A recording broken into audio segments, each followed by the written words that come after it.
wedding I attended my wedding of Miss International Chief Executive Rebecca Hood. The ceremony took place by elect at a country estate. I stood next to TV presenter Chris Megan while Paul Beck, Daily Mail editor, was 3 years away. Her motto was closer to the action they would come and get up the slot. Holding round and Prime Minister arrived with all eyes turning to him as they walked down the lake. At the reception, I had a brief conversation with Mr. Cameron.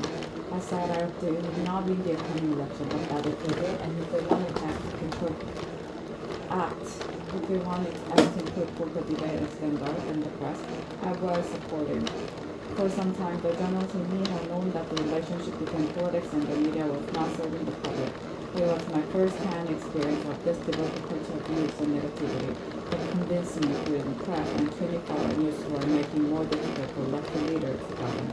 It's got worse, hasn't it, said. Replied that he'd be a much stronger prime minister were he to take office, not feeling he owed anything to the big media groups. At that point, Mr. Murdoch joined us, and we changed the subject. Perhaps we should not have done so. That we did, however, illustrated something of the dishonesty at the heart of what essentially political and commercial relationship. It is not easy to do what Ed Miliband Labour leader did last week, making himself an enemy of some of the media's most powerful forces. He was right that Labour got too close to News International, but he was also right that, given the media bias against it, he knew why we tried to level the playing field. In my own department, as my diary showed, I argued for some years between Blair that we needed active the culture of our media.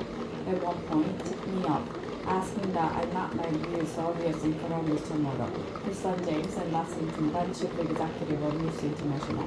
Ultimately, Mr. Blair thought the press had become a problem, but that, given all our other priorities, people would not understand our taking them on. He also thought it would look like revenge for the fact they had turned against us, and there were political considerations too. Trying to govern and win elections is hardly not without the press being against you. Except that for all of us, at times media support was something we could at the expense of traditions, of principle on media issues.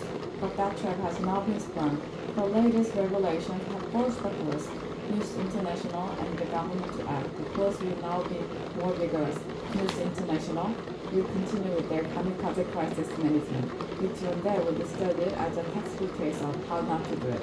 But the most important developments are the Prime Minister drawing towards enterprise practices in a new system of regulation. These mean we now have once in a generation opportunity for resettlement between politics, the media, and the public. Nobody can argue that we have the press we deserve. Pressured by technological change, a dominant strain of media has gone into a spiral of decline, in which this scandal is only the most dramatic development. Mr. Cameron did not look comfortable announcing the reviews, but he has personal relationship at stake, and given he hired Andy Coulson as his communications director, he doesn't need to. Already the backlash from part of the press has begun as they seek to maintain that anything but peaceful self-regulation is an assault on a free press. But Mr. Cameron must stand back for a moment and ask himself what is the right thing to do. He did some of it last Friday. The judicial inquiry should be far-reaching.